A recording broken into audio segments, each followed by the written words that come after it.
Voilà. Alors, nous allons commencer donc avec la présentation de l'échiquier.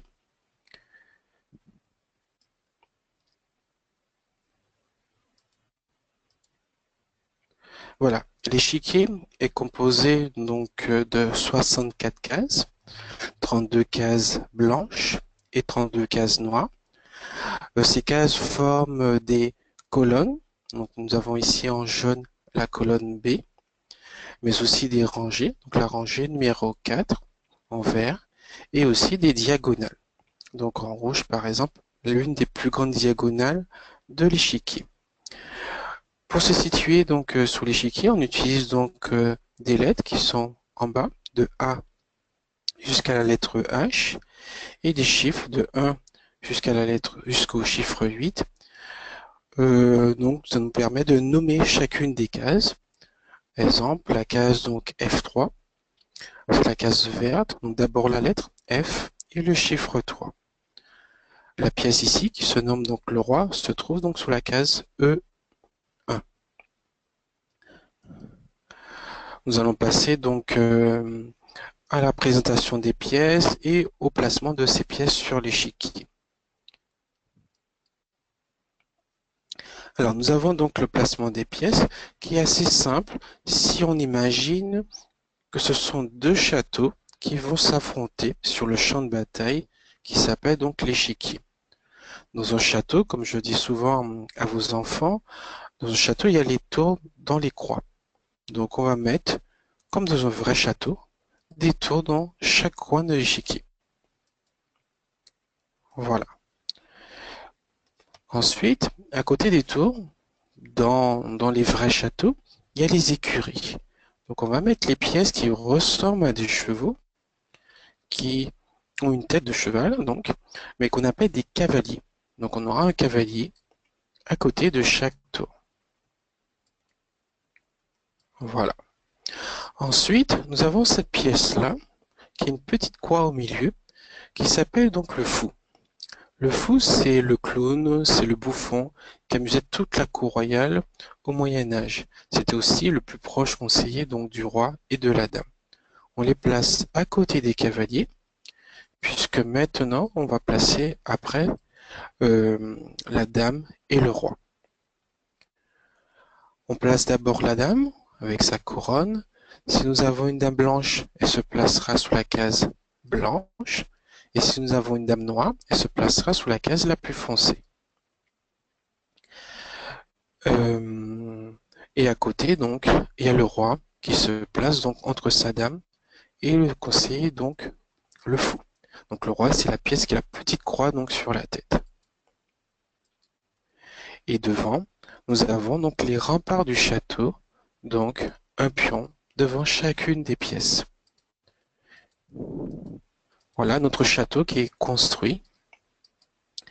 Donc le château blanc et le château noir qui vont s'affronter sur le champ de bataille.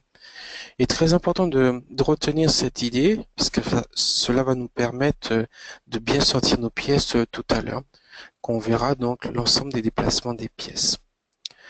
Donc on va voir donc maintenant les pièces. On commence avec le pion. Le pion, il avance tout droit d'une seule case ou de deux s'il est sous sa case de départ. S'il n'est pas sous sa case de départ, il ne peut avancer que d'une seule case. Le pion qui se trouve sur la case A6, lui, ne peut avancer que d'une seule case, donc ici sur la case A7. Sinon, le pion, seulement pour capturer, il va capturer en diagonale d'une seule case.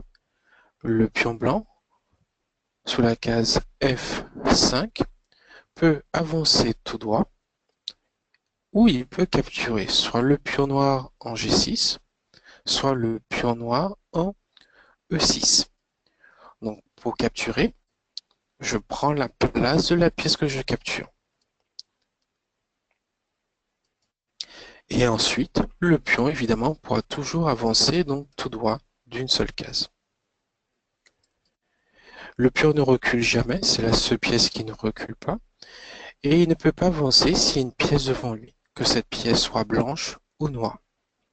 Pour l'instant, ces deux pions, le pion en C4 et le pion en C5, sont bloqués. Voilà pour le déplacement donc du pion. Petite chose qu'on verra pas quand même aujourd'hui, mais je peux vous le montrer rapidement. Le pion, lorsqu'il arrive sur la dernière ligne, il peut se transformer en une autre pièce. Donc le pion arrive sous cette case, on le récompense d'avoir traversé tout l'échiquier sans se faire prendre. Donc on lui offre une promotion. Donc ce coup spécial donc s'appelle bien la promotion. Il pourra se transformer soit en dame, soit en tour, soit en fou ou soit en cavalier. C'est nous qui choisissons donc entre une de ces quatre pièces. C'est pas forcément une pièce que l'adversaire a capturée. Si nous désirons avoir une deuxième dame, on prendra une dame dans un autre jeu et on placera donc la dame où le pion est arrivé. On peut donc avoir 2, 3 dames sur l'échiquier ou 3 tours. En règle générale, on demande le plus souvent donc la dame. Donc voilà, et bien sûr le pion est retiré de l'échiquier. Voilà une petite parenthèse pour la promotion. Voilà pour le pion. On va passer à la tour maintenant. La tour, elle va se déplacer vers le haut ou vers le bas, donc verticalement, vers la gauche ou vers la droite, horizontalement, d'une ou de plusieurs cases. Donc cette tour qui se trouve ici en D4, s'il n'y a aucune pièce qui gêne, peut en un seul coup, par exemple, arriver sur la case D8.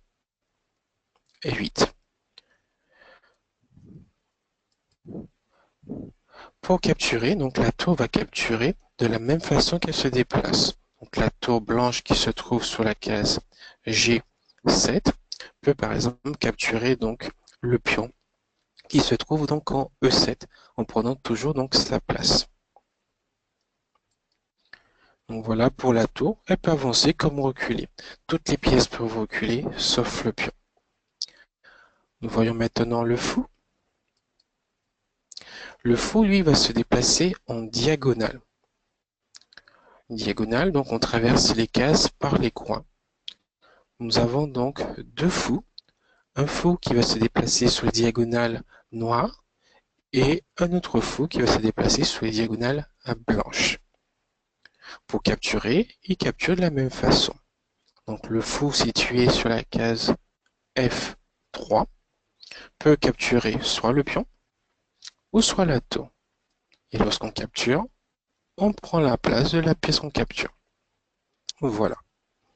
Pour le fou qui peut aussi avancer comme reculer. Nous allons passer avec la dame. La dame, c'est très simple. Elle va se déplacer comme la tour et comme le fou qu'on vient de voir. Comme la tour verticalement et horizontalement, mais aussi comme le fou en diagonale. Elle peut bien sûr aussi reculer. C'est la pièce la plus forte de l'échiquier puisqu'elle peut se déplacer dans différentes directions. Ici, la dame située en D4 peut capturer soit le fou en D6, soit la tour en G7 ou soit le cavalier en H4. Voilà pour la dame. On passe maintenant au roi. Le roi, c'est très simple aussi. Il va se déplacer comme la dame, mais d'une seule case. En haut, en bas, à gauche, à droite, en diagonale. Donc en fait, le roi se déplace sur toutes les cases qui sont autour de lui. Donc pour capturer, il faut absolument que la pièce soit autour du roi. Donc le roi noir situé sur la case G7 peut capturer le cavalier en prenant bien sûr sa place. Il ne peut pas capturer le fou en un seul coup, le fou étant trop éloigné du roi. Voilà pour le roi. Et on termine avec le cavalier, dernière pièce. Le cavalier a un déplacement très particulier et la technique la plus simple, c'est la lettre L, une lettre L de l'alphabet. Vous verrez dans de nombreux livres d'échecs, il y a d'autres techniques, mais la plus simple pour bien comprendre le déplacement du cavalier, c'est la lettre L. Donc notre cavalier qui se situe sur la case D4 va à chaque fois se dessiner une lettre L. Donc une, deux, trois cases pour la grande barre du L et une case pour la petite. Donc ce cavalier ici, donc je vais dessiner la lettre L et arriver donc sur cette case. Donc on dessine bien la lettre L. On peut faire la lettre L dans toutes les directions. Je peux arriver sur cette case, la case C2. Trois cases pour la grande barre et une case pour la petite. Je peux aussi faire la lettre L couchée. Donc trois cases pour la grande barre du L et une case pour la petite. Donc cette lettre L, au total, donc il y a quatre cases, trois pour la grande et une pour la petite, dans toutes les directions. Le cavalier, comme le cheval qui va sauter des obstacles, va être la seule pièce qui pourra sauter les autres pièces. Ainsi, le cavalier noir qui se situe donc en G8 peut donc faire une, deux, trois et une case, arriver donc sur cette case et capturer donc le fou, en prenant donc la place du fou, tout simplement. Il ne capture pas les pièces qui sautent. On peut aussi avoir le choix de capturer donc la tour en faisant la lettre L de cette façon. Trois cases pour la grande barre et une case pour la petite. Voilà un petit peu pour les déplacements des pièces. Alors, je vais faire une petite pause pour les questions, pour accueillir Jonas. Alors, je vais ouvrir le micro de Jonas. Bonjour Jonas, est-ce que vous m'entendez? Oui, Parfait, d'accord. Donc, bienvenue. Pour poser des questions, il y a une petite main levée. Normalement en haut à droite, vous cliquez dessus et comme ça, je vois donc que vous posez la question et je peux vous donner la parole. ok, C'est OK? oui. Voilà, parfait. Alors, je coupe le son et je vais donner la parole à Thomas et Laurie. Bonjour Thomas, bonjour Laurie. Bonjour, vous m'entendez? Bonjour. Très bien. Bienvenue. Donc, pareil pour Jonas. Donc, il y a une petite main levée donc pour poser donc les questions. Donc, je vous donnerai donc la parole si vous avez donc une question. D'accord. Voilà. Donc, on a vu les déplacements des pièces et la présentation de l'échiquier. Ok. Voilà. On va continuer donc avec le but du jeu. Est-ce que pour tout le monde c'est OK? Vous pouvez aussi me répondre en faisant donc au niveau des questions. Alors je vais juste faire comme ça. Euh,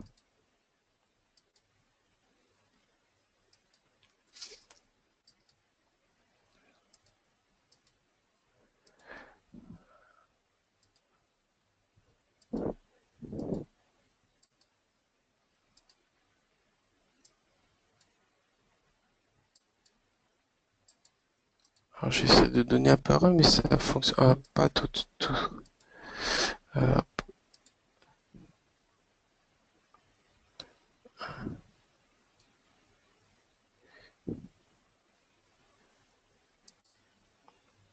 donc pour Stéphane c'est OK, d'accord. J'essaie de donner la parole à Simone, mais j'arrive pas avec le micro. Voilà. Ah. Simone, c'est bon Ah pour oui, je vous? suis arrivé je suis arrivé. Oui, oui, c'est très bon, c'est bien pour moi. J'ai suivi. Parfait, d'accord. OK, donc on va continuer avec le but du jeu. Alors, le but du jeu est de faire échec et maths. Alors, avant de commencer à bien expliquer, donc je vais juste faire une petite parenthèse. Alors, pour moi, il faut juste faire ça. Voilà. Sur l'histoire du jeu et sur l'histoire de ce mot échec et maths. Nous avons deux mots, le mot échec et ensuite le mot maths. Le jeu d'échecs vient, on pense en tout cas, d'un très vieux jeu qui s'appelle c'est un vieux jeu, pardon, indien qui s'appelle le Chatwanga. Le chaturanga se jouait avec 4 armées dans chaque coin et on avait donc des dés et on lançait les dés pour déplacer donc les pièces. Donc ce jeu était apparemment très très populaire donc en Inde. Il est passé donc en Perse et en Perse, le roi perse, le souverain perse, n'aimait pas trop le hasard et ses 4 armées qui pouvaient s'associer pour détruire une armée. Donc il a enlevé le hasard donc, et il a enlevé aussi 2 armées. Et donc c'est à ce moment-là qu'on pense le jeu d'échecs a pris naissance. Et en fait, le souverain perse ne s'appelle pas le roi, il s'appelle le shah de Perse. Et lorsque le souverain venait à mourir, on disait Shah maté. Donc le roi est mort. Et au fil des siècles, des années, ça s'est transformé pour devenir échec et mat. C'est là d'où vient ce mot. Donc, dans différentes langues, on retrouve cette terminaison de chat, en tout cas. Je crois qu'en italien, c'est skaki, les échecs, et en allemand, je crois que c'est chat, justement, les échecs. Donc, on voit vraiment donc l'influence perse là-dessus. Et aussi, comme ils ont pas mal fait de guerre, ils ont amené donc le jeu d'échecs lors de leur conquête de la Perse jusqu'en Occident. Donc, on a eu une grosse influence des Arabes sur le jeu d'échecs, jusqu'à bien sûr au Moyen Âge, où les pièces ont pris forme donc à l'effigie donc des différents personnages euh, de la royauté. Donc voilà la petite parenthèse sur le mot. Donc la signification, c'est tout simplement attaquer le roi. Échec et mat, c'est attaquer le roi et qu'il puisse rien faire contre cette attaque. Donc lorsqu'on attaque le roi, on prévient l'adversaire en disant échec au roi. Donc l'adversaire doit absolument faire quelque chose. On ne peut pas laisser son roi attaquer et on ne peut pas laisser son roi en échec. Il faut absolument faire quelque chose. On ne peut pas le mettre non plus sur l'attaque d'une pièce. C'est strictement interdit. Comme c'est interdit de capturer le roi, c'est interdit de mettre son roi sur l'attaque d'une pièce. Et lorsque le roi est attaqué, on a 3 solutions. Pour les retenir assez simplement, j'ai fait comme ça. Donc j'ai fait le pif. Donc les 3 premières lettres, je les ai mis en rouge pour bien comprendre. P, la première solution la plus intéressante, c'est de prendre la pièce qui attaque le roi. Tout simplement. Soit avec le roi, soit avec une de ses pièces. Si on peut pas, on essaie la deuxième solution qui est la moins intéressante. La première, la plus intéressante, c'est bien sûr de prendre. Deuxième solution, intercaler, c'est-à-dire mettre une pièce entre le roi et la pièce qui attaque le roi. Donc protéger le roi. Et enfin, la dernière solution, celle qu'on doit vraiment penser à la dernière limite, c'est de fuir tout simplement avec le roi. Donc si on ne peut pas faire ces 3 solutions, le pif, prendre, intercaler et fuir, on dit alors que le roi est échec et mat. Voilà donc un peu l'explication. Et avec un exemple, on va voir que c'est assez clair. Alors, hop, je reviens sur l'échiquier et la position suivante. Donc ici, nous avons la tour blanche qui se trouve sous la case donc E8. Et la tour blanche, elle se déplace donc verticalement et horizontalement d'une de plusieurs cases. Donc la tour ici, elle menace le roi, elle attaque le roi. Donc les blancs disent échec au roi. Donc le roi est attaqué, il doit absolument faire quelque chose. Ici, dans cette position, j'ai fait exprès, donc il y a les 3 solutions. Première solution, P comme prendre. Donc je l'ai mis en vert. Donc le fou qui se déplace donc en diagonale, qui se trouve sur la case 1, 4, va se déplacer et va capturer donc la tour. En capturant la tour, le roi n'est plus attaqué, le roi n'est plus en échec, la partie donc peut continuer. On ne peut pas continuer une partie d'échec si le roi reste attaqué. C'est strictement interdit. Donc la meilleure solution ici, donc, c'est de capturer avec le fou. Deuxième solution, c'est intercaler. C'est-à-dire mettre une pièce entre le roi et la tour qui attaque le roi. Donc ici, le cavalier qui se déplace en formant une lettre L de l'alphabet, une, deux, trois cases pour la grande barre du L, et une case pour la petite va arriver donc ici. Et en arrivant sous cette case, le cavalier va protéger son roi, la tour va attaquer le cavalier, mais ne va plus donc attaquer le roi. Le roi n'est plus en échec, le roi n'est plus attaqué, la partie peut à nouveau continuer. Troisième solution, c'est tout simplement fuir. Donc ici, le roi peut s'enfuir sur la case H7.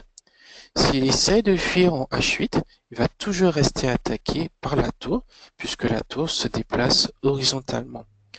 Donc si je mets quand même mon roi ici, mon adversaire me prévient en me disant non, tu n'as pas le droit, ton roi est attaqué, tu dois revenir sur la case où tu étais et jouer un coup pour que le roi ne soit plus attaqué. Donc le roi peut s'enfuir ici, donc par exemple en H7. Voilà les différentes solutions que nous avons donc à notre disposition. Mais il peut arriver dans une partie d'échecs qu'on n'ait pas forcément ces trois solutions. Prendre, intercaler ou fuir. Imaginons que nous n'avons pas le fou. Il nous reste deux solutions. Soit intercaler ou soit fuir, tout simplement. Si maintenant le cavalier n'était pas dans la position, donc il ne restera qu'une solution, c'est de fuir donc ici donc en H7. Et dernière position, imaginons maintenant que le pion, il est plus donc en H6, il était donc en H7. Je n'ai pas dit qu'il reculait, mais imaginons qu'il était donc ici. Le roi ne peut pas prendre, on ne peut pas intercaler et on ne peut pas s'enfuir. Ici, le roi est échec et mat. Les blancs ont gagné, les noirs ont perdu. La partie donc s'arrête ici. Voilà donc l'explication sur l'échec et mat. Alors, je vais juste voir si tout va bien. Alors,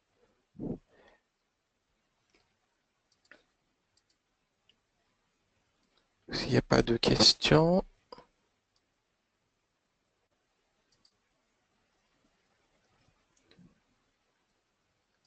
Non, pour l'instant, ça va. Je vois pas de main levée. Donc, parfait. Je vais continuer. Nous allons voir d'autres exemples d'échecs et mat avec les différentes pièces. On va commencer, donc on a vu avec la tour. On va voir ensuite avec le fou. Donc ici, le fou se déplace donc en diagonale. Donc ce fou, placé sur la case E5, menace donc le roi qui se trouve donc en H8. Donc le roi est attaqué. Il est trop loin, il se déplace que d'une seule case, il ne peut pas capturer donc le fou. Le fou qui se trouve en G8 se déplace en diagonale, mais que sous les diagonales blanches. Donc il ne pourra jamais capturer le fou qui se trouve en E5.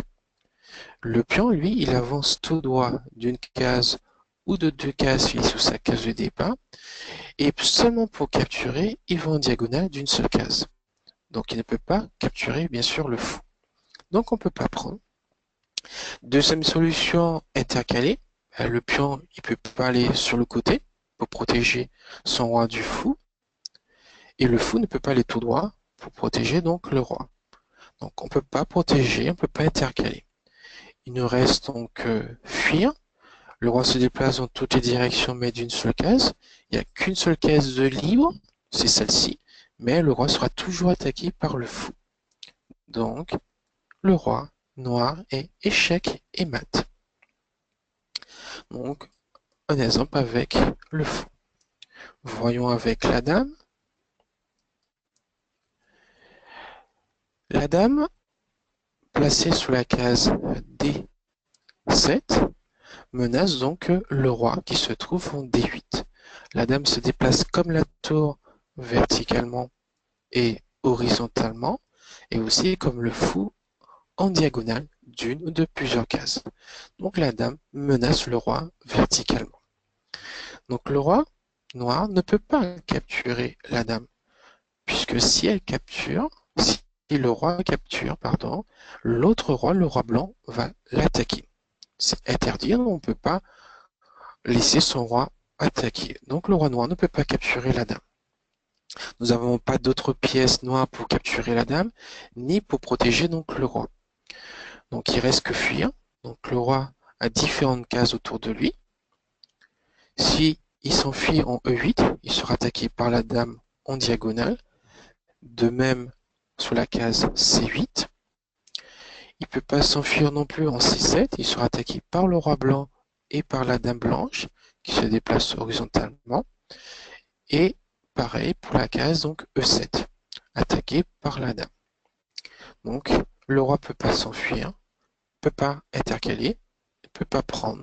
Il y a donc échec et mat. Ah, j'ai une question de Jonas. Oui, Jonas, je t'écoute.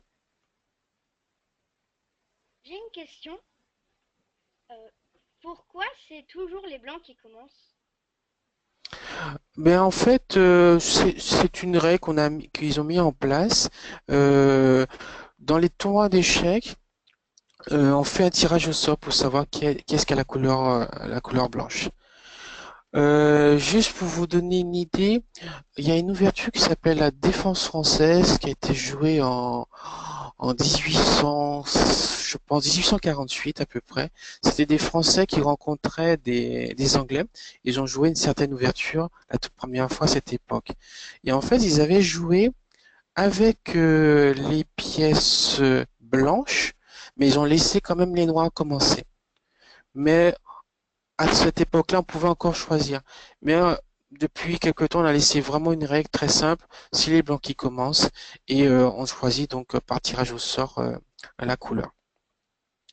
Donc voilà. Ça va, Jonas? Oui. Voilà. Dans les tournois d'échecs, c'est assez rare qu'il y a comment on peut dire ça? Des éliminations. On fait un tournoi, par exemple, de 7 parties et chaque joueur va faire 7 parties. Si on gagne une partie, on va rencontrer quelqu'un qui a gagné aussi une partie. Et en essayant de changer de couleur.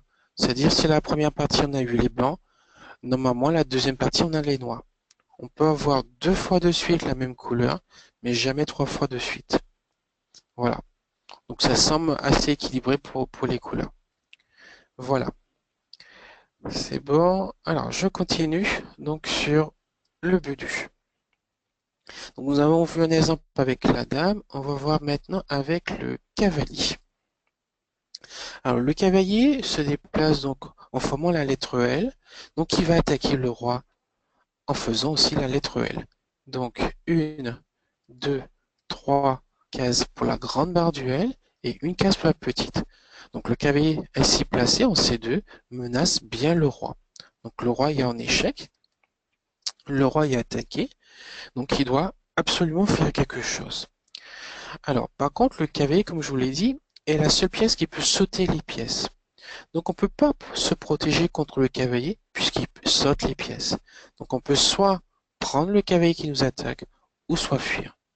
Dans cette position, les noirs ne peuvent pas capturer le cavalier blanc. Le roi est trop loin. Le cavalier noir en B3 ne peut pas capturer le cavalier blanc en diagonale. Et le pion qui capture en diagonale d'une seule case ne peut pas donc capturer le cavalier blanc. Donc les noirs ne peuvent pas capturer. Ils ne peuvent essayer en tout cas de fuir. S'il s'enfuit sous la case A2, il sera attaqué par le roi blanc. Il en est de même pour la case B2. Et s'il s'enfuit sur la seule case de libre qui lui reste en B4, il sera à nouveau attaqué par le cavalier blanc. Donc ici, le roi est échec et mat avec le cavalier.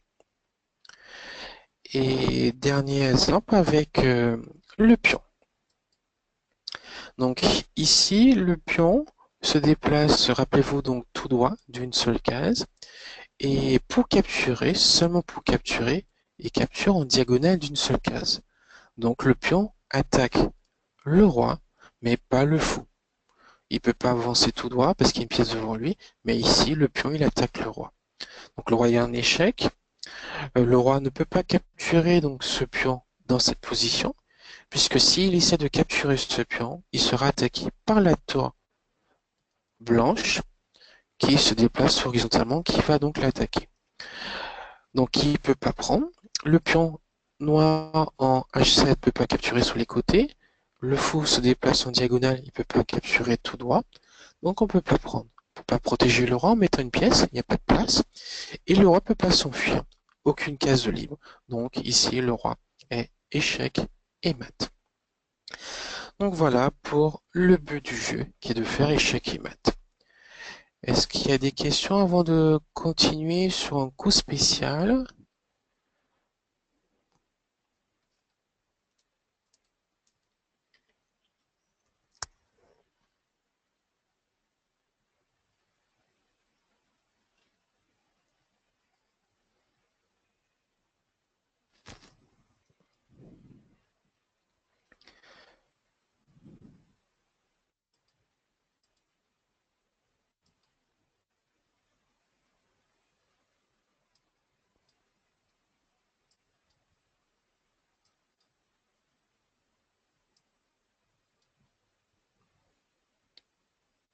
Non, pour l'instant, je vois pas de main levée.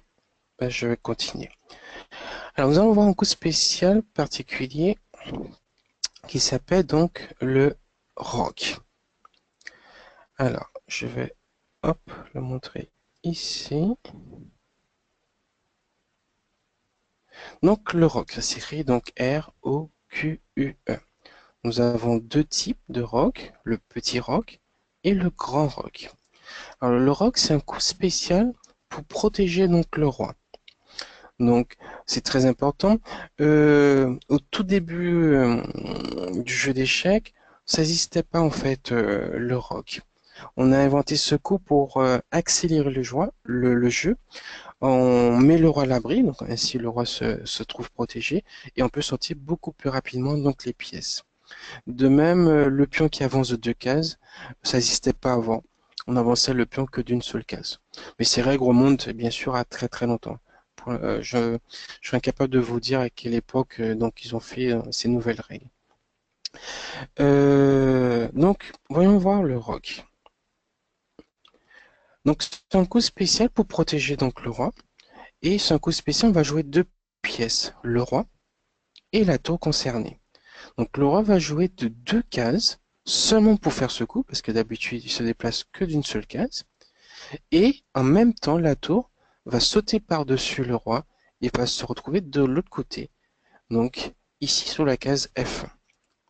Donc, je prends le roi, j'avance de une, deux cases, j'arrive sur la case G1, je lâche mon roi et la tour qui est ici passe de l'autre côté et se retrouve donc en F1. Je viens d'effectuer le petit roc. Mon roi maintenant se retrouve à l'abri derrière ces trois pions, bien protégés. Nous allons voir dans quelques instants comment bien sortir les pièces et vous allez comprendre très vite pourquoi c'est très important de bien mettre le roi à l'abri derrière ces pions. Nous pouvons faire aussi le grand roc de ce côté. Alors pourquoi nous appelons ça le grand roc? C'est très simple. Ici, il y a deux pièces. Il y a le cavalier et le fou.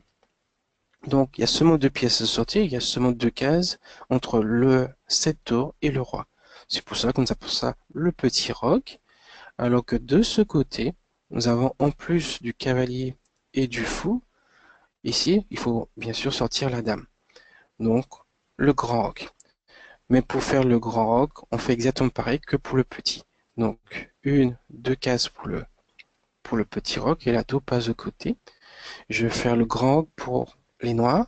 Donc, le roi est sous sa case de départ. Il avance de une, deux cases vers la tour concernée et la tour passe de l'autre côté du roi.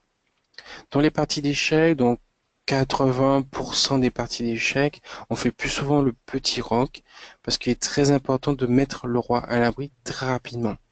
Donc il est plus facile de sortir deux pièces que de sortir trois pièces. Donc voilà, donc pour ce coup spécial, il y a quelques petites règles pour bien le faire. Tout d'abord, il ne faut pas avoir bougé le roi de sa case de départ. il bouge, c'est fini, on ne peut plus faire le roc. Si le roi il a bougé, même s'il revient sous sa case de départ. Si par exemple c'est une tour qui a bougé, on ne pourra pas faire le roc avec cette tour. On peut faire le roc avec l'autre tour. Ce sont vraiment deux choses importantes. On ne peut pas faire le roc si le roi est attaqué, si le roi est en échec. Donc ici, le fou qui est en B4, qui se déplace donc en diagonale, menace donc le roi. Donc le roi est en échec. Rappelez-vous donc du pif, prendre, intercaler, fuir. Si je fuis, c'est trop tard, je ne pourrai plus faire le roc même si je reviens sur ma case de départ. Donc dans cette position, la meilleure solution, ce serait de protéger, en plaçant donc le pion ainsi. Et si je ne suis pas attaqué, au prochain coup, je pourrais faire donc le roc, tout simplement. Autre condition, je ne peux pas faire le roc si je traverse une cage où je serai attaqué en faisant le roc. Donc le fou qui se situe sur la case C4, qui se déplace donc en diagonale, contrôle la case F1, case où je me déplace pour aller faire le petit roc. Si je me mets ici, je me mets en échec, c'est interdit, donc je ne peux pas faire le petit roc. Par contre, je peux faire le grand roc. Une, deux cases vers la tour, et la tour passe de l'autre côté. Voilà pour cette autre condition. Avant-dernière condition, je ne peux pas faire le roc. Si j'arrive sur une cage, je serai attaqué. Donc le roi est sous sa cage de départ ici. Je fais donc le grand roc, donc une, deux cases. Je vais arriver sur cette case, la case C1, mais je ne peux pas y rester puisqu'il y a la tour qui est tout là-haut, en C8. Hop, pardon. Il y a la tour donc, qui est tout là-haut en C8 qui contrôle toute cette ligne qui va donc attaquer mon roi. Donc je pourrais évidemment faire le petit roc, mais pas le grand roc. Et enfin, dernière condition, pour faire le roc, il ne doit pas y avoir de pièce entre le roi et la tour avec laquelle on peut faire le roc. Ah, il y a Sophie qui pose une question.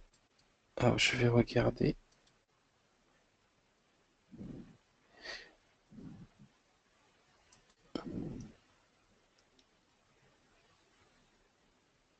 Alors, je vais revenir dans la position, parce que Sophie me dit, dans cette situation, le pion ne peut-il pas prendre le fou?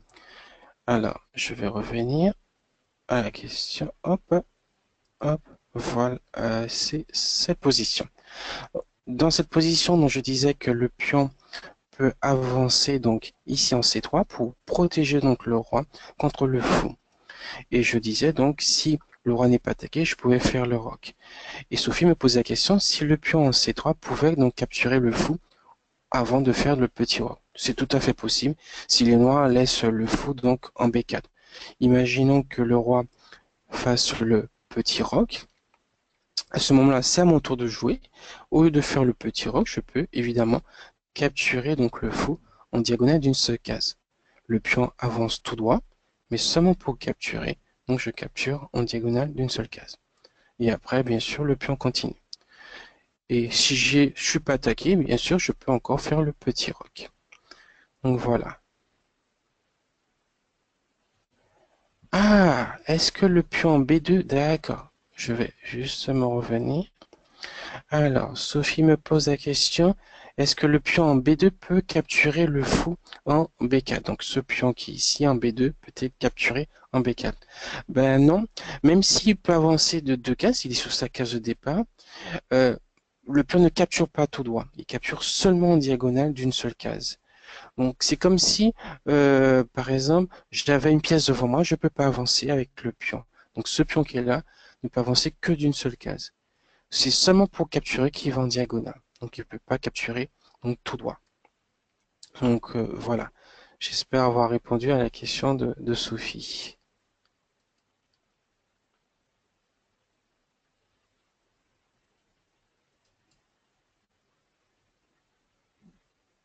C'est OK, Sophie?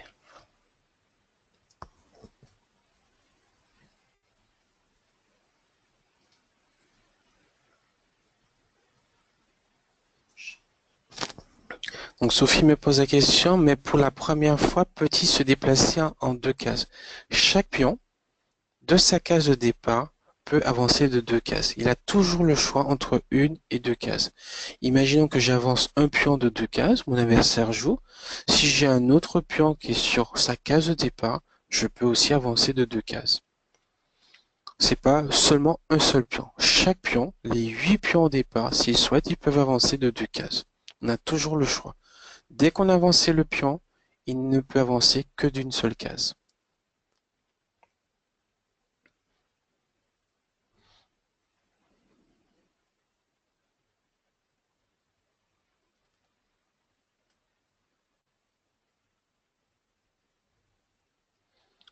Non, le pion en B2 ne peut pas aller en B4 parce qu'il y a une pièce devant lui.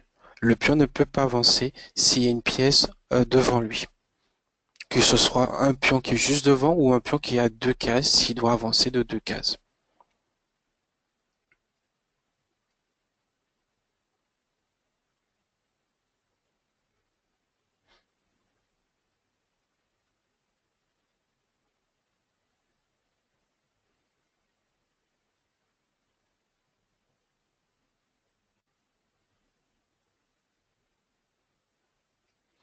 Alors, Sophie me repose une question. Je vais revenir sur la position. Hop. Donc, elle me posait la question, Sophie. Si le pion devant lui, c'est le D3. Le pion qui est en D3 ne peut avancer que tout droit d'une seule case parce qu'il n'est pas sous sa case de départ. Tous les pions que je mette en vert sont sur la case de départ. Ils peuvent donc avancer de deux cases, sauf celui qui est en B2, qui ne peut pas avancer de deux cases parce qu'il y a le fou devant lui. Si le fou bouge, ben je pourrai avancer de deux cases. J'espère que j'étais clair.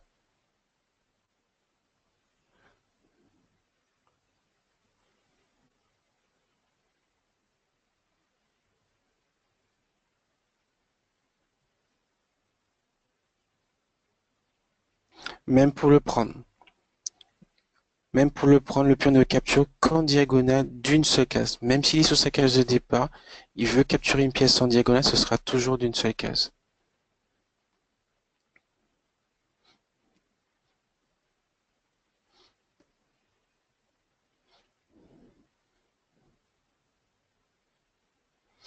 Parfait, donc merci Sophie.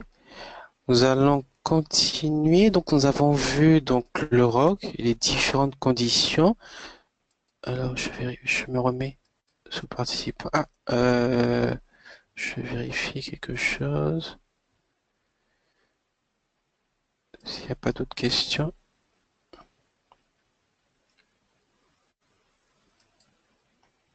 Non, c'est bon. Voilà. Nous avons vu donc le coup spécial, donc le roc pour protéger donc le roi. Maintenant, nous allons voir comment bien sortir ces pièces. Alors, je vais revenir. Donc, nous avons vu ça, ça et voilà. Nous arrivons donc ici. Donc, pour les retardataires, je vais présenter donc l'échiquier en plaçant donc les différentes pièces sur l'échiquier. Donc, je rappelle juste, je prends 30 secondes pour rappeler.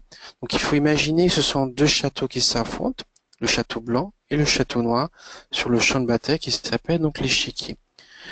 Et dans un vrai château, il y a les tours dans les coins. Donc, on met une tour dans chaque coin. Ensuite, on a les écuries, donc on met les cavaliers, les pièces qui ressemblent à des chevaux. Ensuite, on a les fous qui amusent donc la dame, couronne, donc case blanche, et le roi. La dame est sur sa couleur. Dame blanche sur la case blanche et la dame noire sur la case la plus foncée. Donc il faut garder cette image de château et donc un château qui va permettre à ces soldats de sortir pour attaquer donc l'autre château. Et pour évidemment ouvrir donc ce château, on va faire comme dans un vrai château, ouvrir le pont-levis. Et notre pont-levis de notre château aux échecs sera donc les deux pions donc au milieu, le pion qui est devant la dame et le pion qui est devant le roi. ce sera notre pont-levis. Les autres pions, je vais les mettre en rouge, tiens, ce sont les remparts du château. Il est très important de garder ces 6 pions à côté. C'est très très important. Donc, on va sortir nos pièces, nos soldats, par le pont-levis. Donc on va avancer le pion qui est devant le roi. Le plus souvent, c'est celui-là qu'on avance plutôt que celui qui est devant la dame. Je vais vous expliquer assez vite pourquoi. En avançant donc ce pion, ça nous permet déjà de sortir rapidement donc le fou en diagonale et aussi la dame en diagonale. Pourquoi on avance plutôt le pion qui est devant le roi? Parce que ça va nous permettre très vite de faire le roc. Ainsi, le roi va se retrouver à l'abri derrière ses remparts. Ah, il y a Jonas qui me pose une question et je vais donc lui donner la parole. Je t'écoute, Jonas. Pourquoi, euh, si tu fais le mat, euh, si tu fais le roc, tu vas pas avancer l'autre pion à côté? Si, on va avancer notre pion pour une autre raison, tout simplement pour sortir les soldats. Parce qu'on a besoin de sortir donc le fou qui est en C1. C'est très important de sortir toutes les pièces. Et on va sortir toutes les pièces par la porte du château, donc ces 2 pions qui sont au milieu. On ne peut pas essayer d'ouvrir donc les remparts parce que l'adversaire va rentrer plus facilement dans le château. Il est très important vraiment de sortir toutes les pièces au milieu. C'est pour cela qu'on a inventé ce coup du roc, et je vais l'expliquer en plus en détail, qui est lorsqu'on va sortir les pièces, on pourra faire donc le roc. Ok? Ok. Alors, je continue. Donc, en plus d'avancer donc le pion de 2 cases, le pion contrôle déjà 2 cases dans le camp adverse. Si on sépare l'échiquier en 2 parties égales, ben, les noirs ne pourront pas, par exemple, mettre un pion ici sans se faire capturer par le pion qu'on vient d'avancer. Donc, un pion donc au centre. L'adversaire a le choix de faire aussi pareil que nous, ou d'avancer que le pion d'une seule case. Si il joue ce coup-là, on peut en profiter pour mettre un deuxième pion. En mettant ce deuxième pion, ça nous permet, comme je disais donc à Jonas, de sortir l'autre fou. Et le deuxième pion va contrôler 2 nouvelles cases dans le camp adverse. Donc 4 cases au total, de la case F5 jusqu'à la case C5. Ce sont des cases où on pourrait capturer des pièces noires si elles se plaçaient sur ces cases. Alors, le château, donc, il ne faut pas oublier que dans un vrai château, évidemment, lorsque les soldats vont sortir, le pont-levis va se refermer pour protéger donc le château. Mais nous, nous avons des pions qui ne reculent pas. Ce sont les pièces qui ne reculent pas. Donc, on ne peut pas reculer donc nos pions. Donc, le problème, donc, il faudra évidemment surveiller notre porte du château. Donc, nos pièces, nos soldats, vont tous se placer vers la porte, vers le milieu du château, pour garder la porte, mais aussi pour aller de part et d'autre de l'échiquier, du champ de bataille. Si une pièce est au milieu, évidemment, il sera plus facile d'aller au bout de l'échiquier, par exemple à gauche. Mais s'il est complètement excentré sur le bord, il va parcourir beaucoup plus de chemin s'il va aller, par exemple, à droite vers la gauche. Donc, il est important, en fait, de mettre toutes nos pièces vers le milieu. Donc, si l'adversaire, par contre, ne nous laisse pas mettre un deuxième pion au centre, si par exemple, alors je vais juste revenir, il met lui aussi un pion au centre, je ne pourrais pas, par exemple, mettre ce pion-là de 2 cases, puisqu'il va me capturer donc avec le pion. Par contre, je vais évidemment sortir mes pièces, et on va voir comment on va sortir donc ce fou en C1. On va d'abord sortir le cavalier. Le cavalier, c'est une pièce très importante à sortir après la poussée du pion. On ne sort pas tout de suite le fou, on sort d'abord le cavalier. Je vais vous expliquer tout de suite pourquoi. Le cavalier, il a le choix entre 3 cases. Il peut se rendre en H3, la lettre L. Il peut se rendre donc en F3, toujours la lettre L, ou il peut se rendre en E2. Donc vous comprenez assez vite, si je mets le cavalier en E2, c'est comme si je mettais un rocher devant ma porte qui empêche tous les soldats de sortir. Donc, pas question. Donc j'ai le choix entre ces deux cases en vert. Donc j'ai le choix entre soit la case H3, soit la case F3. Mais si je mets ce cavalier sur le bord du chiquier, comme je vous explique tout à l'heure, il va prendre beaucoup de temps pour aller donc de la droite vers la gauche de l'échiquier. Et en plus, ce cavalier ne contrôle pas beaucoup de cases. Je les ai mis en vert, il ne contrôle que 3 cases, dont une, c'est la case de départ. Et en plus, elle n'empêche pas, ce cavalier n'empêche pas que les pièces noires s'approchent. Les noirs pourraient approcher la dame très rapidement et ne pas être trop loin, être très proche du roi blanc. La dame, s'il n'y avait pas ce pion, la dame peut déjà attaquer donc le roi. C'est pour cela qu'au lieu de mettre le cavalier sur le bord d'échiquier, souvent je dis cavalier au bord, cavalier mort, puisqu'il n'a pas beaucoup de cases, il faut le mettre plutôt vers le pont-levis, vers le milieu du château. Et là, le cavalier brille beaucoup plus. Bien sûr, il peut revenir sur la case où il était, mais il contrôle beaucoup plus de cases, dont une case au centre. Et il empêche bien sûr la dame de s'approcher. Si la dame s'approche ici, mais le cavalier peut tout simplement capturer. Donc voilà pourquoi il est très important de mettre donc ce cavalier vers le centre. Et tout de suite après la poussée donc du pion, pour empêcher les pièces noires de s'approcher. En plus, le cavalier menace de capturer ce pion. Donc les noirs peuvent protéger en sortant aussi leur cavalier, toujours vers le centre, toujours vers le pont-levis. Ensuite, maintenant, on peut sortir notre fou, qui a le choix entre plusieurs cases, mais les meilleures cases, ce sont celles que j'ai mis en vert, la case B5 et la case C4. Si par exemple je choisis une autre case, la case par exemple D3, ben, je mets un rocher devant ma porte. Alors, je pense que c'est celui-là. Voilà. Si je mets donc le fou donc ici en D3, mais ce fou, il n'a pas de nouvelle case.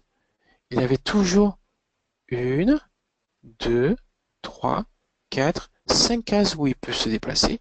Si je mets le fou sur la case D3, il a toujours les mêmes cases. 1, 2, 3, 4, 5 cases. Lorsqu'on sort une pièce, c'est pour lui offrir de nombreuses cases pour se déplacer, mais aussi pour contrôler. Plus je contrôle des cases, plus l'adversaire doit faire attention où il doit poser ses pièces pour ne pas se faire capturer. Et en mettant donc le fou ici, je gêne mes propres pièces. J'empêche le pion d'avancer, qui empêche lui-même au fou de sortir. Donc, je mets le fou donc sur cette case.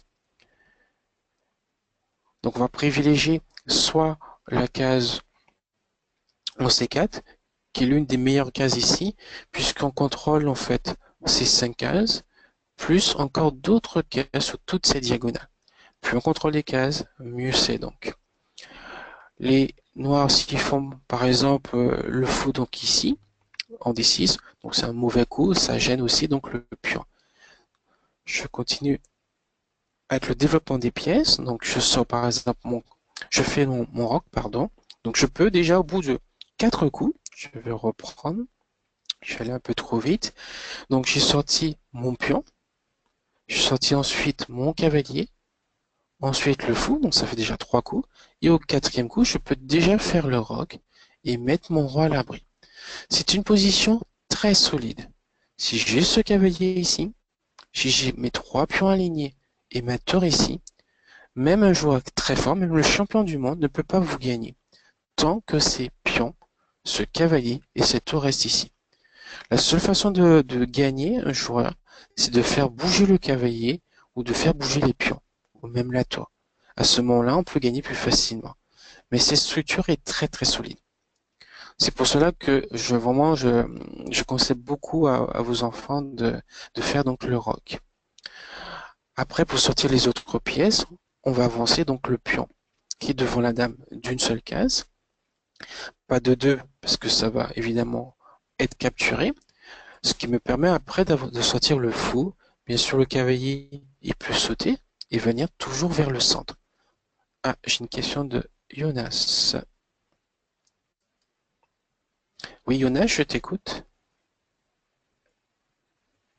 Mais pourquoi mais il faut protéger le pion en E4.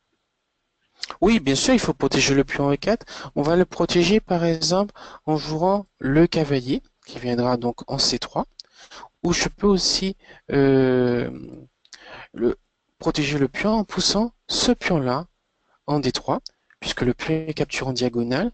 Si une pièce essaie de me capturer mon pion, je pourrais le capturer en diagonale. C'est une double fonction, parce que ça me permet de sortir l'autre fou. Ça Et, va? et aussi, il y a le cavalier qui gêne la dame. Oui, pour l'instant, le cavalier gêne la dame, mais on trouvera une meilleure case pour la dame. La dame, c'est une pièce qui est très forte, très puissante, donc elle est obligée de reculer face à des attaques, par exemple d'un pion ou d'un cavalier. Ce sont des pièces qui sont bien moins importantes. Donc la dame, c'est la pièce qui vient terminer le travail des pièces comme le cavalier ou le pion. Lorsqu'on attaque le roi, qu'on a un peu éliminé certaines pièces, mais la dame vient terminer le travail protégée donc par un pion ou un cavalier ou une tour. Donc elle sort beaucoup plus tard. Ok. C'est bon? Ça va? Ok. On continue. Alors, je termine juste un petit peu le développement des pièces. Donc par exemple, si les noirs jouent par exemple le cavalier pour attaquer, tiens, le pion, donc en E4, donc je sors le cavalier qui est en B1 vers la case C3 et je peux défendre donc le pion donc en E4. Si ce cavalier capture, ce cavalier en C3 peut capturer donc le pion. Et après, on peut continuer. Donc, les noirs peuvent faire le roc, mettre le roi à l'abri. Nous, on pousse le pion d'une seule case, ce qui me permet de sortir le fou. Donc, par exemple, s'il bouge le fou pour enfin sortir le pion, je sors mon fou en le mettant, donc, par exemple, ici, sur cette case. J'essaie de ne pas être trop loin des pièces du centre de, de ma porte de mon château, tout en gênant mon adversaire. Donc ici, par exemple, je menace le cavalier, je menace de capturer le cavalier, et il est protégé, ce cavalier, par le pion et par la dame. Une petite parenthèse, c'est une technique que je vois déjà avec vos enfants. Ce cavalier ne peut pas bouger. S'il bouge, il y aura une pièce importante derrière, la dame, qui se fera capturer par le fou. On appelle cette technique le clouage. C'est une technique qui permet d'immobiliser donc les pièces, de les rendre inactives un petit moment, tant que la pièce importante est derrière.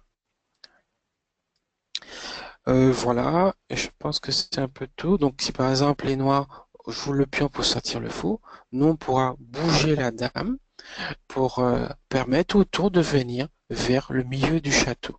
En général, on laisse cette tour et la tour qui est en A1 vient au centre et permet au pion d'avancer pour protéger donc le château. Donc voilà, il faut essayer de garder cette idée du château, donc avec le pont-levis, donc les deux pions au milieu, à sortir et on sort toutes les pièces vers le centre. Ce sont des bases vraiment pour le jeu d'échecs. Donc voilà vraiment pour les principes. Est-ce qu'il y a des questions avant que je continue? Je regarde s'il y a des mains levées.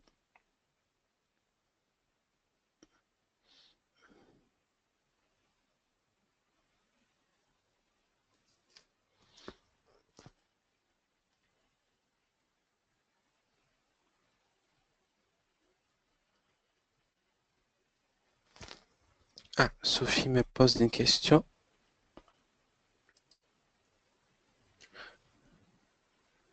Donc j'attends que vous écriviez à moins que votre micro fonctionne.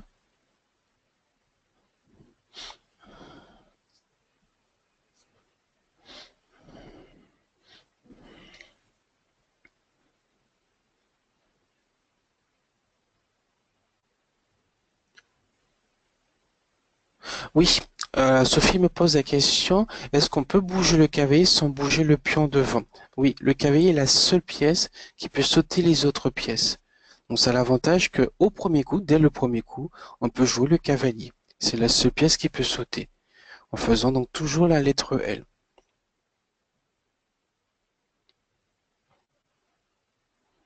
Merci Sophie. Donc on va continuer avec des coups un peu spéciaux qui sont un peu rares, mais c'est important donc de les connaître. Alors, nous allons voir d'abord la prise en passant. Alors, je pense que je l'ai écrit ici. Voilà, la prise en passant. Alors, c'est un coup justement qui n'existait pas lorsque le pion n'avançait que d'une seule case au tout début du jeu d'échecs. Alors, la prise en passant, c'est un coup spécial où on va capturer un pion qui avance de 2 cases. Donc le pion noir, qui se situe sur la case C7, il est sur sa case de départ, il va avancer de 2 cases. Et lorsqu'il va passer par la case C6, ce pion blanc, qui capture donc en diagonale d'une seule case, va le capturer pendant qu'il passe. D'où le nom, la prise en passant. Évidemment, on va laisser l'adversaire jouer son coup. Dès qu'il a fini de poser le pion sous la case C5, mais je vais capturer le pion noir comme s'il était resté sous la case C6. Donc, première image, j'avance le pion de 2 cases. Voilà. Le pion noir, il a avancé de 2 cases. Le pion blanc, il va capturer le pion noir comme si le pion noir était resté donc sur cette case en C6. Donc, voilà après la capture. Quand je capture une pièce, évidemment, je l'enlève des échiquiers. Donc, le pion blanc a capturé le pion noir comme s'il était en C6 et j'ai enlevé le pion C5 de la case où il se situait. Donc, c'est un coup qui est assez rare, d'accord, qu'il faut connaître. Et bien sûr, si on souhaite le faire, il faut le faire tout de suite. Puisque si on avance le pion de 2 cases et qu'on joue un autre coup, ben, il est trop tard. Je ne pourrais pas le faire 2 coups plus tard. C'est impossible. C'est vraiment la prise en passant. Voilà pour ce coup. Est-ce que c'est OK pour tout le monde? C'est un coup assez rare. Hein.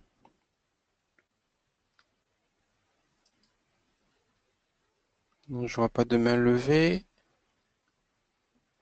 Ce coup, ah oui, ce coup se fait aussi qu'avec le pion. On ne peut pas le faire avec une autre pièce que le pion.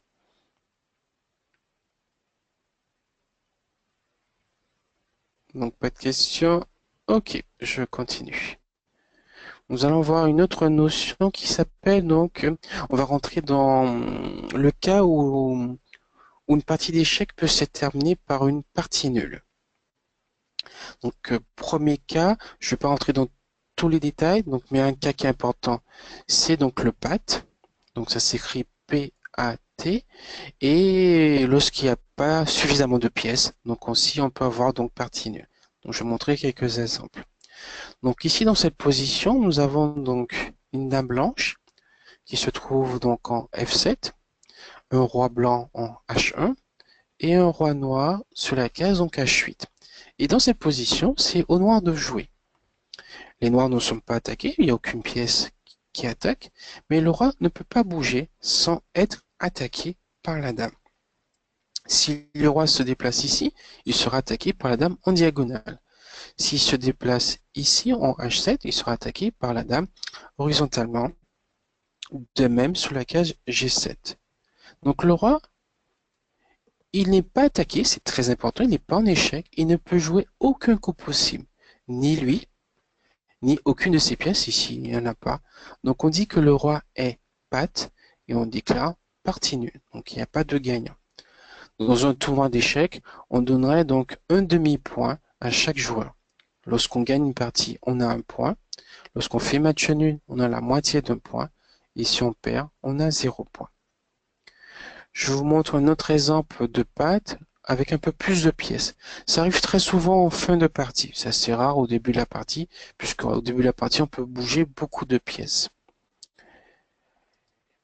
Ici, dans cette position, le roi noir qui se trouve donc en A8 n'est pas attaqué par aucune pièce blanche, mais il ne peut pas bouger. Il n'a qu'une seule case pour se déplacer, c'est la case B8.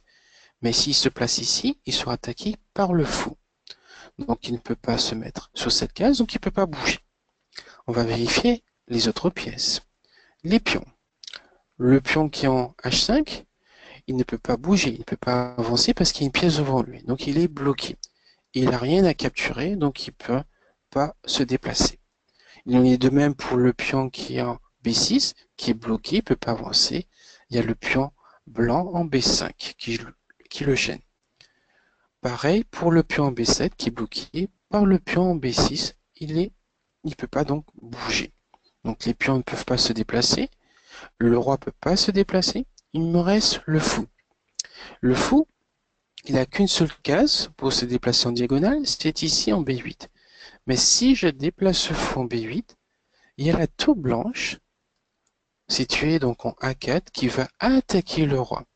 Donc c'est le clouage, la notion que je vous ai évoquée tout à l'heure. Donc le fou ne peut absolument pas bouger parce qu'il est interdit de mettre son roi en échec, de mettre son roi sur l'attaque d'une pièce. Donc le roi ne peut pas bouger, le fou ne peut pas bouger, les pions ne peuvent pas bouger et le roi n'est pas attaqué. Donc ici encore, le roi épate et on déclare partie nulle. Voilà donc pour la première notion de partie nulle. Autre notion que j'ai évoquée, c'est tout simplement lorsqu'il n'y a pas suffisamment de pièces. Lorsqu'il reste que les deux rois, mais c'est impossible de faire échec et mat, donc on déclare partie nulle. Lorsqu'il reste un cavalier, un fou par exemple, ou un cavalier, c'est partie nulle. Avec un seul fou, on ne peut pas faire échec et mat. Lorsqu'il reste aussi un cavalier, donc c'est pareil. Lorsqu'il reste deux cavaliers, c'est partie nulle. Même si il existe une position d'échec et mat. Pourquoi c'est partie nulle quand même? Puisque pour faire échec et mat, il faut que l'adversaire nous aide. Il faut que l'adversaire aille dans le coin, dans un coin de l'échiquier, peu importe. Évidemment, l'adversaire, s'il n'a pas envie de perdre, il n'ira jamais dans le coin. Et donc, c'est pour cela qu'on déclare avec les deux cavaliers le roi, partie nulle. Voilà pour le matériel, pour la partie nulle. Avant de terminer par deux techniques, est-ce qu'il y a des questions?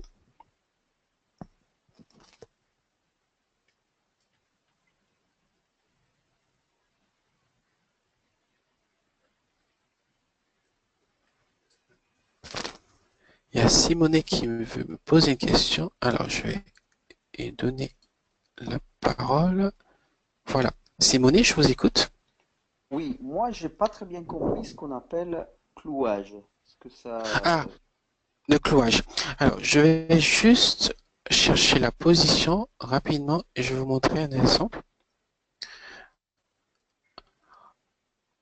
Alors, c'est une technique que je montre beaucoup plus tard parce qu'il faut avoir bien assimilé les déplacements des pièces. Alors, hop.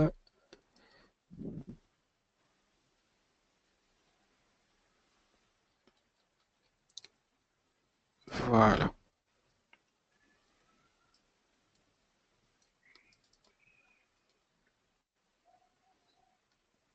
Alors, le clouage, c'est lorsqu'une pièce ne peut pas bouger, sinon une pièce importante sera attaquée derrière. Donc ici, le cavalier qui est en D2 ne peut pas bouger de cette case, sinon il y a le fou qui est en C3 qui se déplace en diagonale, qui va attaquer donc une pièce importante, donc le roi. Une pièce importante, c'est le roi, la dame ou la tour. Ça va? Oui, oui, parfait. Merci. Voilà. Et il y a aussi donc ce cavalier par exemple qui ne peut pas bouger, sinon il y a la tour qui va donc, pardon, je suis allé un peu vite, il y a la tour donc qui va attaquer donc la dame. D'accord? Voilà. Mais là, en fait, par contre, il ne serait pas interdit. Ben, pour la dame ici, c'est pas interdit de laisser sa dame attaquer. Par contre, c'est interdit de laisser son roi attaquer. D'accord. Merci. Voilà. De rien. Alors, je ferme ça et on revient à notre position. Voilà.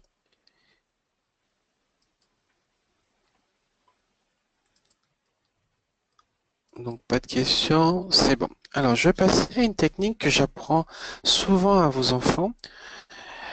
Lorsqu'ils ont appris les déplacements des pièces, ils commencent à capturer des pièces. Je leur montre une petite technique qui est très simple pour faire échec et mat rapidement. Lorsqu'on a capturé presque toutes les pièces de l'adversaire, et, et souvent ils me disent voilà, j'ai capturé toutes les pièces, j'ai gagné. Non, on a gagné lorsqu'on a fait échec et mat. C'est pour ça que je montre cette technique qui est très simple, qui s'appelle le mat de l'escalier. En fait, on va obliger le roi à monter un escalier, à monter l'échiquier sur la bande, sur le bord d'échiquier. Donc ici, j'ai mis sur la 8e ligne. Alors, je vais aller un petit peu vite. Voilà, sur la 8e ligne. On peut le faire sur n'importe quel bord d'échiquier. Le plus simple à montrer et à comprendre, c'est sur la 8e ligne. Donc, on a besoin de 2 tours pour cela. Si nous n'avons pas de tour, on peut utiliser une tour et une dame, puisque la dame se déplace comme la tour. S'il nous reste une tour et des pions, ben, le pion peut arriver petit à petit sur la dernière ligne et se transformer donc en tour ou en dame pour faire donc le mat de l'escalier. Donc on va obliger l'adversaire, mais si par exemple on a les blancs ici dans cette position et en face de vous il y a le champion du monde d'échecs, vous allez gagner le champion du monde d'échecs avec cette technique qui est très simple à faire. Quel que soit le coup que le champion du monde va jouer, vous allez donc gagner. Donc on va obliger l'adversaire à monter.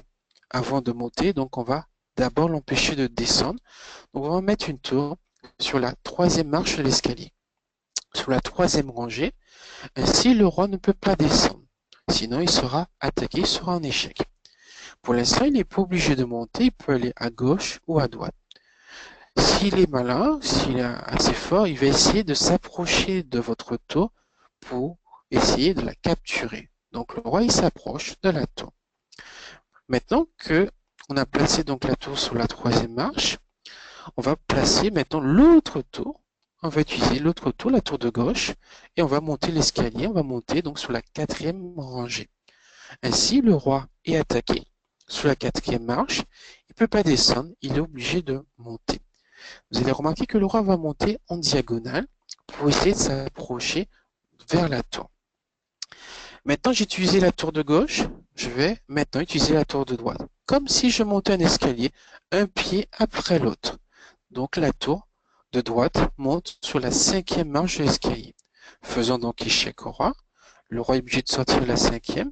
Il ne peut pas venir sur la 4e. Il monte. Et il monte toujours en diagonale. Et là, attention, il attaque donc la tour de droite. Logiquement, je devrais utiliser la tour de gauche pour monter la marche de l'escalier. Mais si je fais ça, le roi évidemment va me capturer ma tour. Donc je vais éloigner ma tour le plus loin possible du roi sans gêner l'autre tour pour qu'elle puisse monter l'escalier. Donc le roi noir va repartir pour essayer d'attaquer donc mes tours. Et là, je peux donc monter ma tour sur la 4e, sur la 6e marche de l'escalier. Donc échec au roi. Le roi est obligé de sortir de la 6e rangée. Il ne peut pas descendre sur la 5e. Il monte sur la 7e marche de l'escalier.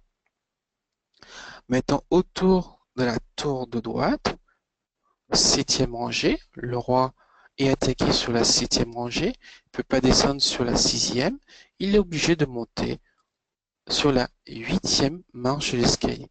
Il arrive enfin sur le bord de l'échiquier et on monte la dernière tour sur la case A8 et on fait échec et mat.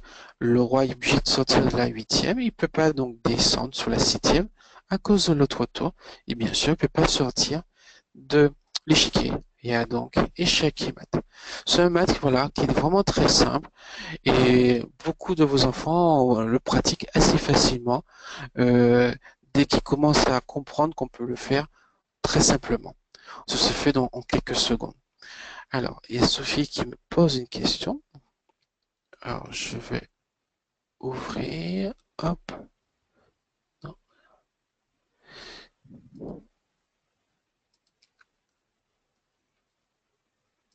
Hop, hop. Alors, le roi peut peut-il reculer qu'en diagonale? Non, il peut reculer aussi verticalement. Alors pourquoi je le fais reculer en diagonale? Tout simplement pour essayer de s'approcher des tours. Souvent, quand je dis à vos enfants qu'ils ont que le roi, ben si en fait ils savent pas bien faire le mat d'escalier, ben en montant en diagonale, on peut s'approcher de la tour et par un manque d'attention, ben on peut capturer la tour et arriver peut-être même à capturer la deuxième tour. Et comme il restera que les deux rois, ce sera donc partie nulle. C'est pour ça que j'indique souvent la montée en diagonale. Donc voilà. Ok, donc Sophie. Alors je regarde s'il y a d'autres personnes qui lèvent la main. Non, ça va. Je vais terminer par une dernière technique que les débutants, les amateurs font souvent, qui s'appelle le coup du berger ou le mat du berger. Lors d'une récente conférence, on m'avait posé aussi la question d'où vient ce mot berger, mais je serais capable de vous répondre et j'avais fait pas mal de stages d'animateurs et d'entraîneurs d'échecs, mais on ne sait pas d'où vient ce mot. Ce mat qui se fait très tôt dans la partie d'échecs, face à un adversaire qui n'est pas attentif, qui ne réfléchit pas ou qui n'applique pas les principes que je vous ai montrés donc au départ. Si on joue bien, si on applique les principes, c'est-à-dire un pion au centre, on sort le cavalier toujours vers le centre, ensuite le fou, et on fait le roc, on ne peut pas être échec et mat rapidement. Par contre, si on n'applique pas ces principes, c'est le cas. Donc l'idée en fait, c'est d'attaquer ce pion qui se trouve à côté du roi. Donc le pion en vert sur la case F7 qui est protégé que par le roi. Il y a le pion blanc aussi qui est protégé que par le roi. Ce pion-là, on peut aussi l'attaquer. Mais c'est plus rare. Pourquoi? Parce que souvent les blancs jouent ce cavalier très tôt. D'accord? Il suffit juste que les noirs retardent d'un coup et on peut faire donc échec et mat ici. C'est pour ça que c'est assez rare avec les blancs. Mais j'ai quand même pas mal d'élèves qui ont essayé de faire avec les noirs, qui ont fait échec et mat. Donc ici, ils ont réussi à le faire parce que tout simplement, les élèves n'ont pas appliqué les principes de base. Donc notre idée, c'est d'attaquer ce pion. Et on va l'attaquer avec la dame et avec le fou. Jonas me pose une question. Je lui donne la parole. Je t'écoute, Jonas. J'ai une question. C'est interdit au tournoi d'échecs le coup du berger? Alors, c'est pas interdit. C'est juste que on trouve dommage de gagner la partie en profitant de la crédulité de l'adversaire. Parce qu'en bout de quelques secondes, on peut faire échec et mat. Donc c'est pas interdit. Les arbitres souvent l'interdisent tout simplement parce que il y a trop d'enfants qui le font et on joue pas une véritable partie. On profite juste que l'enfant ne vienne de commencer et ils connaissent pas trop le but du jeu. Souvent, il y a même des enfants qui sont très malins, qui demandent à l'adversaire, est-ce que tu connais le coup du berger? Et l'enfant en face dit non, et ils le font. Donc, parce que si on connaît le coup du berger, ben celui qui essaie de le faire peut perdre facilement la partie. Parce que la dame sort très tôt et c'est dangereux. D'accord, Jonas? Oui. Voilà. Mais non, c'est pas interdit. Alors, je continue. Donc, on va sortir donc le pion qui est devant le roi pour sortir donc ce fou et cette dame qui vont être utilisés pour attaquer donc ce pion à F7. Donc, je sors le pion. Alors, je reviens ici. Voilà. Je sors donc le pion, ça me permet de sortir donc le fou et la dame. Donc évidemment, les noirs jouent pareil, donc ils avancent le pion au milieu pour sortir les pièces. Et là, les blancs sortent la dame très tôt. C'est dangereux, il ne faut surtout pas le faire. Donc je monte la technique pour évidemment parer. En venant donc ici, la dame menace trois pions. Le pion qui est en H7, le pion qui est en F7 et le pion qui est donc en E5. Le pion qui est en H7 est défendu par la tour. Si la dame capture, la tour capture. Le pion qui est en F7 est protégé par le roi. Si la dame capture, le roi capture. Par contre, le pion qui est en E5 n'est pas défendu. Donc il faut le défendre. On peut le défendre facilement en jouant juste le cavalier, donc ici. coup logique, on sort une pièce vers donc le centre. Le cavalier fait bien sa lettre L. Maintenant, les blancs vont sortir le fou et vont le mettre donc sur cette case, la case C4, pour attaquer une deuxième fois le pion qui était déjà attaqué par la dame. Le pion n'est défendu qu'une seule fois. Évidemment, si l'enfant, si l'amateur réfléchit, il suffit juste de défendre ce pion une deuxième fois et il n'y aura pas échec et mat. Mais souvent, on oublie, on ne fait pas attention, on joue vite les premiers coups, parce que évidemment les blancs ont joué très vite, exprès, pour que celui qui en face rentre dans le même jeu, jouer aussi vite sans réfléchir. Et là, au lieu de jouer par exemple un coup pour défendre, il joue un coup logique, le cavalier, qui menace la dame, d'accord? Mais le cavalier ne défend pas ce pion. Alors la dame peut capturer ce pion et faire échec et mat.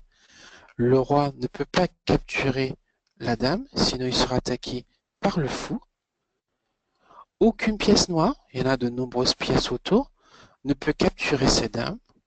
Aucune pièce noire ne peut s'intercaler entre la dame et le roi, il n'y a pas de place. Et la seule case où le roi peut s'enfuir, c'est la case E7, il sera toujours attaqué par la dame. Donc c'est échec et mat, c'est le coup, c'est le mat du berger. Voilà, vous voyez, donc en l'espace de quelques coups, on peut faire ce mat. Tout simplement parce que l'adversaire ici n'a pas réfléchi. Par contre, s'il avait réfléchi, au lieu de jouer le cavalier, il voit que son pion est attaqué deux fois, donc on amène un deuxième défenseur, par exemple la dame, juste devant donc le roi. La dame donc défend le pion. Alors je vais mettre en rouge. La dame défend donc le pion, le roi aussi. Donc deux défenseurs, deux attaquants. Voilà. Et il n'y aura pas donc échec et mat. Alors, je peux vous montrer justement pourquoi c'est dangereux de sortir donc la dame. Imaginons que maintenant que les blancs ne peuvent pas capturer le pion sans vouloir faire échec et mat, sans pouvoir faire échec et mat, si par exemple il sort donc le cavalier donc ici. À ce moment-là, les noirs peuvent continuer leur développement en sortant le cavalier et menacer tout de suite de capturer donc la dame. Donc la dame est obligée de bouger. Il faut vraiment faire attention où la placer, parce qu'en plaçant le cavalier ici, je ne peux plus repartir où j'étais, parce que le cavalier me gêne. Si par exemple je viens ici, ce qui serait une grosse bêtise, on voit tout de suite que ce fou qui est là, qui se trouve donc en C8, pourrait attaquer la dame si le pion en D7 bouge. Le pion peut avancer d'une case, mais il peut aussi avancer de deux cases. Et en avançant de deux cases, il peut attaquer le pion peut attaquer le fou, et il peut évidemment attaquer aussi la dame. Alors très très souvent, quasiment dans 95% des cas, les enfants qui ont les blancs bougent le fou en voulant capturer le pion, et ils perdent très vite la dame après. C'est pour ça que c'est très dangereux de sortir donc la dame très tôt et de vouloir faire ce mat. Donc voilà, est-ce qu'il y a des questions? Donc ici, on a terminé sur les bases du jeu d'échecs. Alors je vais donner la parole à chaque personne. Donc je vais commencer par Simonet. Hop. Alors si j'y arrive, voilà. Simonet, je vous écoute. Oh ben, ça a été intéressant, donc c'est vrai que Voilà. j'ai suivi, j'ai pas de questions particulières. D'accord, parfait alors. Normalement, j'espère que si ça a bien marché, donc il y aura un enregistrement, donc je vous le passerai, donc je vous donnerai le lien pour y accéder.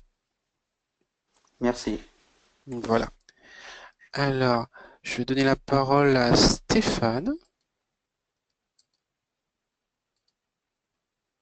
Si j'y arrive. Oui, Stéphane, je vous écoute. Oui, oui, ben je vous remercie. Moi, je comprends pourquoi les enfants sont, on va dire, très intéressés à faire des échecs. Vous êtes un très bon pédagogue. Il nous avait expliqué, Merci, on va c'est dire, gentil. certaines parties, on va dire, ben, jusqu'à l'escalier, etc., qu'il avait compris. Ben, c'est très bien, merci. D'accord. En tout cas, d'avoir fait ça aussi pour les parents. Voilà. En fait, l'idée vient parce que je suis dans une autre école à Saint-Thomas d'Aquin et cette année, on a fait un tournoi avec les parents. Et pour les préparer, j'avais donc organisé cette conférence, tout simplement. Et je Ouais, me c'est dis, très très tiens, bien. Ouais. voilà, pourquoi pas faire en profiter donc d'autres parents de d'autres écoles. Ouais, nous, ça nous a permis de pratiquer avec lui, moi, qui nous apprenne à jouer, on connaissait pas trop, moi. Voilà. D'accord. Et vous êtes le papa de... Ange, Ah, ah oui, en oui, CP. vous m'avez dit. En Oui, CP. oui. Oui, oui, je me rappelle. Oui. Oui. Très bien, oui. Il lève souvent le doigt. Ok. Ah oui, il est très Alors, intéressé. alors, je vais donner la parole à Thomas et Laurie. Oui, c'est Thomas. Bah, écoutez, merci beaucoup pour toutes ces explications. Moi, ça Oui, m'a vraiment appris des choses que je ne connaissais pas, hein. Jusqu'à d'accord. présent, c'est Mathilde qui m'expliquait des choses sur les échecs. Oui. Donc, merci à vous pour toutes ces explications. Et puis surtout, merci à vous pour tout ce que vous avez appris à nos enfants. Mais ça va alors, Mathilde vous a bien expliqué? Elle s'est pas trompée? Et c'est à peu Elle a près. pas essayé de tricher? Oui, oui, si, si, il a triché, si. Mais bonjour à Laurie aussi, donc C'est sans faute. Elle d'accord, n'est pas, elle est pas là, elle est pas là. D'accord. d'accord. Merci Thomas. Et je donne la parole à Jonas.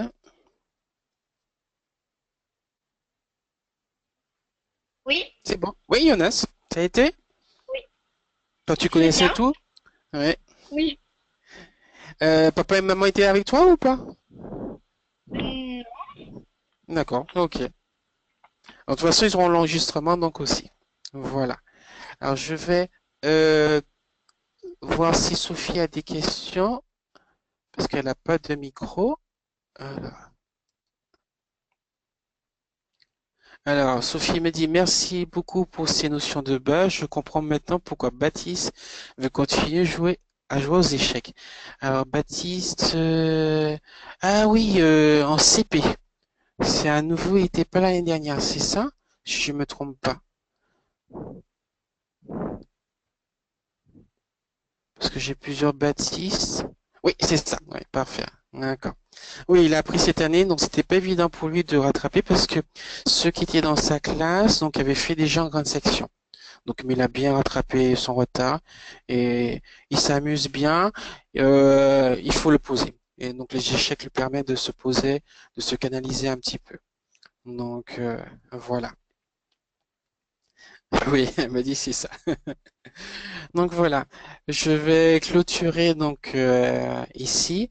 Ben, je vous remercie de d'avoir participé, d'être venu et et donc de m'avoir fait confiance donc sur cette année donc sur l'école Apraxine. Donc je serai plus donc l'année prochaine. Je sais pas s'il y aura une activité avec quelqu'un d'autre. Donc parce que je suis dans une autre école l'année prochaine. Euh, Normalement, j'ai vos adresses email. Si je fais d'autres conférences, je pourrais donc vous envoyer euh, le lien pour vous inscrire. Je pense que je garderai des contacts avec l'école pour vous envoyer si j'ai pas les adresses email de tout le monde. Alors, j'ai Stéphane qui me pose une question. Je vais donner la parole. Alors, hop. Oui, Stéphane, vous avez la parole. Oui, en fin de compte, vous venez d'y répondre. Moi, j'allais vous poser la question de savoir si l'année prochaine vous continuez ou pas à faire Non, non, les parce que échecs. j'ai trouvé une autre opportunité donc à l'école Saint-Vincent-de-Paul, donc j'y serai donc l'année prochaine. La directrice d'Apaxine m'avait confirmé pour l'année prochaine, mais après je sais pas du tout si ça allait continuer après 1 an, 2 ans, 3 ans, donc ça m'a permis, j'avais voilà quelqu'un qui m'a appelé et ça m'a permis de trouver donc ce créneau. Ok. Donc Bah, voilà. merci encore. Alors, Merci. Bonjour. Et oui, Jonas. J'ai une question. C'est sur quel site que vous faites l'échec? Alors, sur toutes les fiches que je donne, il y a le site, donc ça s'appelle je joue aux échecs.com. Ok. Voilà. Normalement, c'est écrit, même dans les mails que je vous envoie, même l'adresse email, c'est écrit jejoueauxéchecs.com. Donc, il y a mon adresse. Peut-être je mettrai en ligne gratuitement parce qu'évidemment le site est payant. Donc sur le site, il y a toutes les explications des exercices que je donne en cours, plus ce que vous avez vu aussi en vidéo. Donc chaque exercice est expliqué. Maintenant sur le coup avec la tour par exemple, vous avez la vidéo qui correspond, qui est expliquée. Donc voilà. Voilà, je pense que c'est tout. C'est bon, Jonas? Oui. Ok. Et peut-être, je vois que Stéphane a encore levé le doigt. Alors, je vais donner la parole à Stéphane. Hop. Oui, Stéphane? Oui, oui, non, non, il est Hein. resté, on va dire, levé la main. Je ne sais pas D'accord, pourquoi, mais ok. D'accord. Voilà. Ben, bonne fin de soirée et merci d'avoir participé. merci. Merci. Au revoir.